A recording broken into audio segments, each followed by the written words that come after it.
একজন রাজার মনে তিনটি প্রশ্ন ছিল। প্রথম প্রশ্ন, সৃষ্টিকর্তা একজন নাকি অনেক? দ্বিতীয় প্রশ্ন, সৃষ্টিকর্তা যদি থাকেন তাহলে কোথায় থাকেন? আর সৃষ্টিকর্তাকে কিভাবে পাওয়া যাবে? সৃষ্টিকর্তা কি করেন? ওই রাজা, উনার রাজ্যে যত জ্ঞানী লোক আছে এই তিনটি প্রশ্ন করে, সৃষ্টিকর্তা একজন নাকি অনেক, কোথায় থাকেন, উনি কি করেন। প্রত্যেকটি জ্ঞানী ব্যক্তি তাদের বুদ্ধিমতো উত্তর দিল, কিন্তু রাজা কারোর উত্তরে সন্তুষ্ট ছিল না। আর একদিন রাজা ওনার ঘোড়ায় করে রাজ্যে ঘুরে বেড়াচ্ছিলেন। তখন তিনি দেখতে পান সামনের দিক থেকে একজন সাধু যাচ্ছেন। তিনি নিজের মতো করে চলছেন, যাকে দেখে মনে হচ্ছিল তিনি 5টা সাধুর মতো ইনি নন। এনাকে অনেক জ্ঞানী মনে হচ্ছিল। এরপরে রাজা ওই সাধুর কাছে আসে এবং একই প্রশ্ন ওই সাধুকেও করে, ওই তিনটি প্রশ্ন। সৃষ্টিকর্তা একজন নাকি অনেক? সৃষ্টিকর্তাকে কোথায় পাবো আর কিভাবে পাওয়া যাবে? এরপর সাধু কোন রকমের ভয় না পেয়ে, এটা কোনো জিজ্ঞেস করার মতো ব্যবহার? তুমি তোমার ঘোড়ার উপর বসে আমাকে জিজ্ঞেস করছো? তোমার মধ্যে কোনো ভদ্রতা নেই।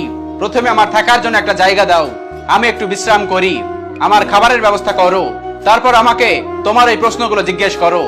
আমি তোমাকে অবশ্যই উত্তর দিব, কিন্তু তুমি আমাকে যেভাবে জিজ্ঞেস করছো এইভাবে আমি উত্তর দিতে পারবো না। এরপর রাজা বুঝতে পারে এই সাধু কোনো সাধারণ সাধু নয়। এরপর পাশেই রাজার একটা বাগান ছিল। রাজা ওই সাধুকে ওই বাগানে নিয়ে যায়। ওই বাগানের মধ্যে রাজার একটা ছোট্ট কুটির ছিল, সেখানে সমস্ত রকমের ব্যবস্থা ছিল। সাধুকে ওই কুটিরের মধ্যে থাকতে বলেন। এরপর সাধু বিশ্রাম করা শুরু করে। 2 দিন পর রাজা ওই সাধুর কাছে ফিরে আসেন আর সাধুকে বলে, আমার 3টি প্রশ্নের উত্তর দিন। এরপর সাধু বলে, তুমি এই 3টি প্রশ্ন কি একাই শুনতে চাও না সবার সামনে শুনতে চাও? এরপর রাজা বলে, আপনি যদি সবার সামনে উত্তর দিতেন তাহলে আরো বেশি ভালো হতো, সবাই প্রশ্নগুলো বুঝতে পারতো। তারপর সাধু বলে, ঠিক আছে, তুমি সবাইকে একত্রিত করে নাও। এরপর রাজা বলে, কিন্তু আমি তো সমস্ত লোকজনকে 2-1 দিনে জোগাড় করতে পারবো না, কারণ সবাই তো অনেক দূরে দূরে থাকে, আর সবাইকে একত্রিত করার জন্য আমার বেশ কিছুদিন সময় লাগবে। এরপর সাধু বলে, ঠিক আছে, আমার কোনো তাড়া নেই, তুমি সবাইকে একত্রিত করো, আর যখন সবাই একত্রিত হয়ে যাবে তারপর তুমি আমাকে ডাকবে, আমি তোমার প্রশ্নের উত্তর দিয়ে দিব। কিন্তু হ্যাঁ, আমার কাছে রোজ রোজ এসে আমাকে বিরক্ত করবে না। যেদিন সমস্ত লোক একত্রিত হয়ে যাবে ঠিক সেই দিনই আসবে। এরপর রাজা ওই কুঠির থেকে চলে যায়। এরপর রাজা ও রাজার মন্ত্রী মিলে 1 মাসে একটা তারিখ ঠিক করে যে ওই দিনে সমস্ত লোক একত্রিত হবে, আর এই সাধু সবার সামনে 3টি প্রশ্নের উত্তর দেবে। এরপর রাজা ওই সাধুর কাছে সে বন্ধ করে দেয়। এদিকে সাধু খুশিতেই ছিল, খাবার খেত, বিশ্রাম করত এবং চারিদিকে ঘুরে বেড়াতো।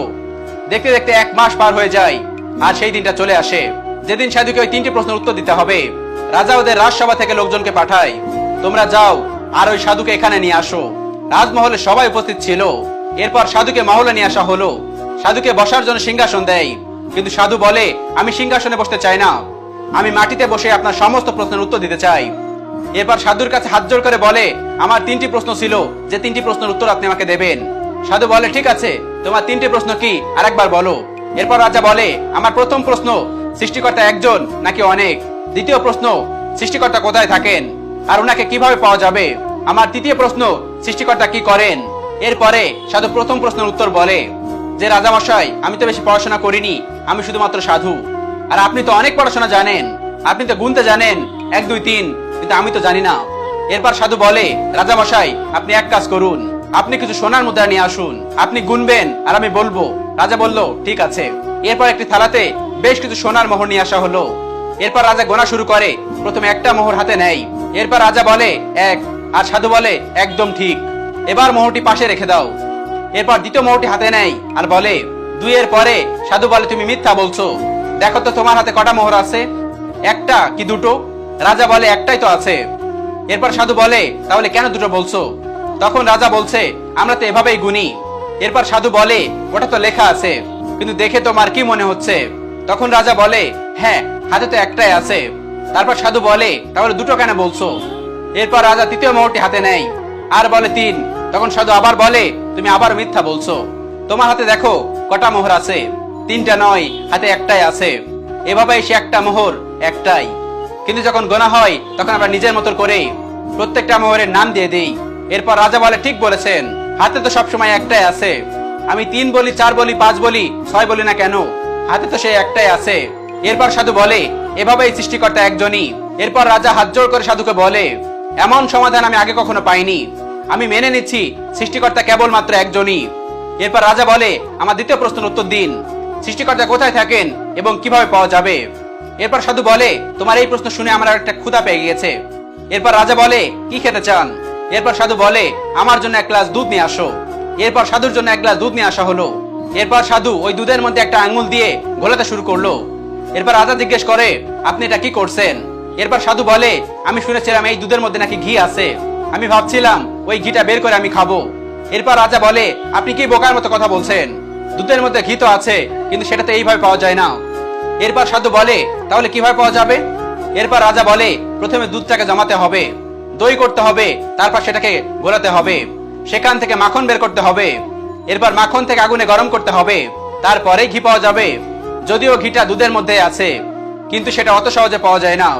আর একটা নিয়ম আছে, সেই নিয়মটা পালন করলেই তবেই ঘি পাওয়া যাবে। এটা শুনে সাধু দুধের গ্লাসটা রেখে দেয়। এরপর রাজা বলে, আপনি দুধ খাবেন না? এরপর সাধু বলে, কেবল তোমার প্রশ্নের উত্তর দিচ্ছিলাম। তুমি বলেছিলে না সৃষ্টিকর্তা কোথায় থাকে আর সৃষ্টিকর্তাকে কিভাবে পাওয়া যাবে? যেমন দুধের মধ্যে ঘি থাকে কিন্তু দেখা যায় না, ঠিক একইভাবে সৃষ্টিকর্তা সব জায়গাতেই আছে, কিন্তু সৃষ্টিকর্তাকে পাওয়া যায় না। কিছু নিয়ম আছে, সেই নিয়ম পালন করলেই তবে সৃষ্টিকর্তাকে পাওয়া যায়। এরপর রাজা হাত জোড় করে সাধুর সামনে বসে পড়ে আর বলে, সত্যি আপনার উত্তর অনেক সুন্দর ছিল, এমন উত্তর এর আগে কখনোই পাইনি। এরপর রাজা বলে, আমার শেষ একটা প্রশ্ন আছে, সৃষ্টিকর্তা কি করেন? এরপর সাধু বলে, তুমি প্রশ্ন করেছো, আমি তোমার প্রশ্নের উত্তর দিচ্ছি, তাহলে তুমি এখন আমাকে বলো, আমি তোমার গুরু নাকি তুমি আমার গুরু? এরপর রাজা বলে, আপনিই তো আমার গুরু। এরপর সাধু বলে, তাহলে এটা কি রকমের ব্যবহার?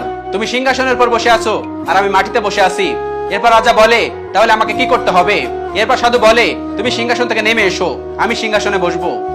এরপর সিংহাসনে গিয়ে বসে, তারপর রাজা নিচে এসে বসে। এরপর তৃতীয় প্রশ্ন শোনার জন্য অপেক্ষা করছিল, কিন্তু সাধু আর কোনো কিছুই বলছিল না। এরপর রাজা বলে, আপনি তো কোনো উত্তর দিলেন না। এরপর সাধু বলে, সৃষ্টিকর্তা এটাই করে, ফকিরকে রাজা করে দেয় আর রাজাকে ফকির করে দেয়, আর এটাই সৃষ্টিকর্তা সব সময় করে থাকেন। আর এটাই সৃষ্টিকর্তার কাজ, প্রতিনিয়ত সবাইকে কার্য অনুযায়ী তাদের পরিণাম দিতে থাকে। এরপর ওই রাজা সাধুর কাছে হাত জোড় করে বলে, আমি আমার 3টি প্রশ্নের উত্তরই পেয়ে গেছি। এরপর ওই সাধু ওই রাজাকে আশীর্বাদ দেয় এবং এই রাজ্য ছেড়ে চলে যায়। ভিডিওটিতে বোঝার অনেক কিছু আছে, যদি সেটা আপনারা উপলব্ধি করতে পারেন এবং বুঝতে পারেন, এবং ভালো লাগলে অবশ্যই শেয়ার করে কাছের মানুষগুলোকে দেখার সুযোগ করে দিবেন। Thanks for watching.